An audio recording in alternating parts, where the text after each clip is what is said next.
What's up, everybody? Scotty P here. I'm going to try and do something a little different today. It's snowing out. I took a little footage of that. I might weave that in there. It's Saturday. Had an easy day at work. Got a few hours before the Army-Navy game. That's why I'm wearing a little camouflage today. God, I wish I still had one of my unit patches from the Army. It was like the coolest patch of all time. It was a camouflage yin-yang. I dug it. So maybe I got one stored some way. I got to make a winter hat out of it. Anyway, what I'm trying to do today, it's a little different, is I've got two blends for you. I'm going to do a solid review of Sam Gawith's Lakeland Dark. So I keep this pipe going. While I'm doing a first impression of Murray's Cunningham, 1921 Cunningham. Do I have that? Yeah, I got that upside down. Murray's 1921 Cunningham. So much for new stuff, right? I'm messing up already. Bear with me, folks. Try and fortify it with a little bit of coffee. I just felt like opening this up. It's a vapor, and give you a first impression by the end of this, because I just lit this up on the way home, so I'm about halfway through it. As far as the Lakeland Dark goes, got some notes, because I always forget certain things when I try and do this off the top of my head, so I figure I'd cheat a little. Hope you don't mind. It'll give you a better review. This is a Virginia and Kentucky, and just to give you a heads up ahead of time, it's very high in nicotine. It took my head off the first time I had it, and I had it on an empty stomach. So just to give you an idea, nicotine usually doesn't like get me. This one got me a little, so keep that in mind. Maybe a small bowl, maybe have a good meal before it. As far as the tin note goes, it has a very meaty, smoky, and this one really kind of gave me a better understanding of Kentucky's, because I've been into Kentucky blends lately, and I always liked GLP's Cumberland. This might be a little loud. Got a little music going on in the background. So, Cumberland. I always thought that Kentucky's kind of had like a beef jerky sort of scent to them. But this one gave me a better understanding of Kentucky's. Now I think it's more like a smoked almond sort of aroma and taste, which I dig. I like smoked almonds. So it's got a very, very rich Virginia taste to it. Now it says Lakeland Dark. You don't get that real floral Lakeland-y kind of thing going on. So if you're kind of averse to the whole Gawith Lakeland, perfumey floral kind of thing that you hear people talk about, this one doesn't really have it. So, but you do get those nice Virginias that you get from the Gawith blends, those really rich and almost aged sort of Virginia thing going on. So that's really a bonus here. It's a broken flake. Let me open it up, shall I? Oh, smoking my Peterson today.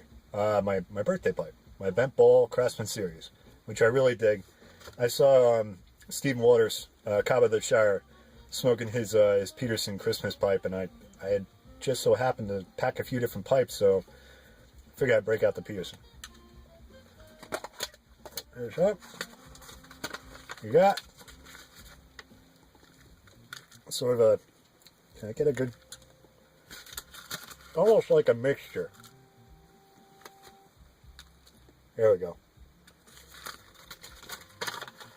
It's like a broken flake, sort of ready rub kind of consistency to it.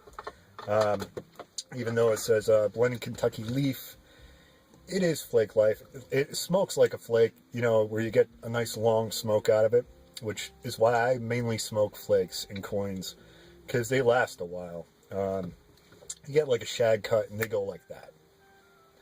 So, which is great if you want a quick smoke, but usually I want to sit there and enjoy it. Think about stuff, watch some videos, listen to some music. That's usually what I do. Listen to a book, read a book. So now, even though it comes as like sort of a broken flake, I usually like to rub out my flakes. So with this one, I kind of crush it up a little bit more. It just packs a little bit better for me. So it's up to you. It's ready to smoke as far as it is, because it is ready rubbed. So it smokes great. It requires a few relights, even if you dry it out, which, like most Sam Gawith stuff, it comes pretty wet.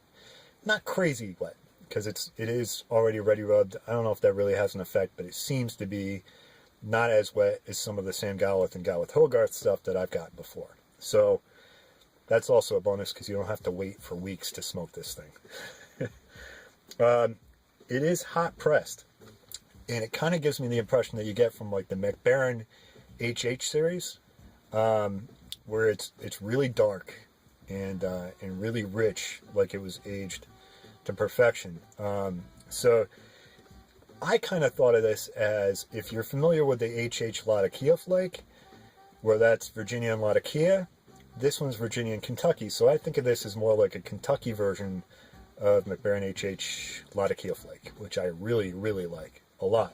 So this kind of seemed in the family to me, even though it's not really in the family. It's Sam Gawith. But if you like that, chances are, and you like Kentucky, you'll like this a whole lot, like I do. The first time I smoked this, if I didn't know it was in Kentucky, I would have sworn that it was Virginias and Orientals. I smoked it first time in a pot-shaped pipe.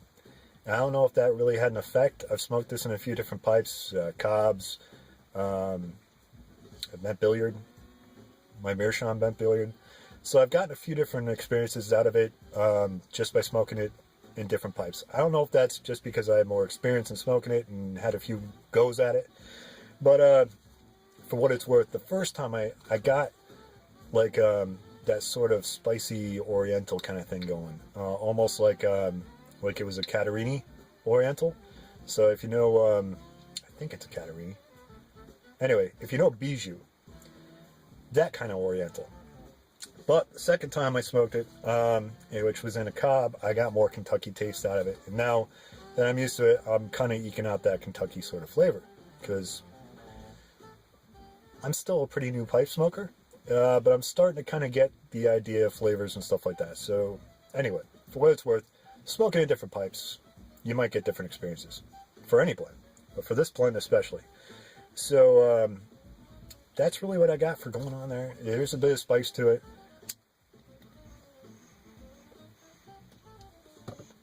I really dig it. It's a heck of a blend for Kentucky lovers. Now, let me talk about this one. Let me get this right side up this time, because it's upside down the first time.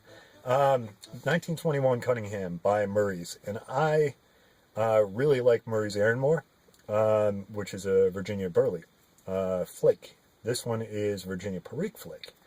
And I'd totally forgotten that was a flake, and I opened it up today for the first time. I was pleasantly surprised. Let me show you. Yeah, a nice. I'm going to tear that one apart. There we go. A nice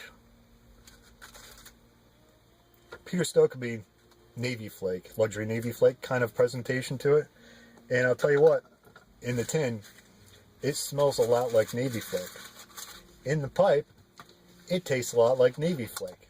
So, keep in mind, this is just the first impression. I still haven't finished my first pipe of this. I'm going to say it's an awful lot like Peter Stokeby's luxury Navy flake, which if you dig that, you'll dig this. But it also kind of brings up a question in my head.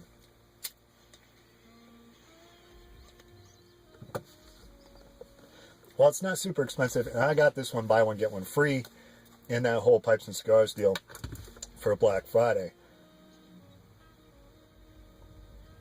Is it worth a few more bucks to get a tin of this as opposed to getting some loose ounces of the Peter Stokeby's luxury Navy flake, which is one of my favorite VaPer flakes? I haven't tried the twist flake yet. I know that's all Virginia. One of these days I will. But I really, really dig the Peter Stokeby's luxury Navy flake. This is a lot like it. Will I buy it again? I don't know. It's the first impression. So I'm going to have to smoke a few more dozen bowls of this to really come up with a great idea But I have a lot of Navy flake in my cellar, like a pound and a half of it. So that's how much I like that. So I'm hoping that's going to get better at age. So will this match up with aged luxury Navy flake? I don't know. Stay tuned to find out, folks. Thanks for tuning in. This is kind of a new thing for me, trying to do two things at once here. So hopefully, hopefully I got it right. Hopefully you enjoyed it. I'm trying to do a little editing. I taped a little bit of the drive home in the snow, and I taped a little bit of the snow. I might get around to doing that, but I've had an hour and a half now before the Army-Navy game goes on. So if I got time to do that, I will. Otherwise, go Army. And, you know, I'm not going to say anything bad about the Navy. I like you, Squids. You're all right. But people, thanks for tuning in. This is Scotty P saying thanks to all of you that watch my videos. Thanks to all of you that comment. I appreciate y'all, and I enjoy it. So, folks, have a great weekend, and salute.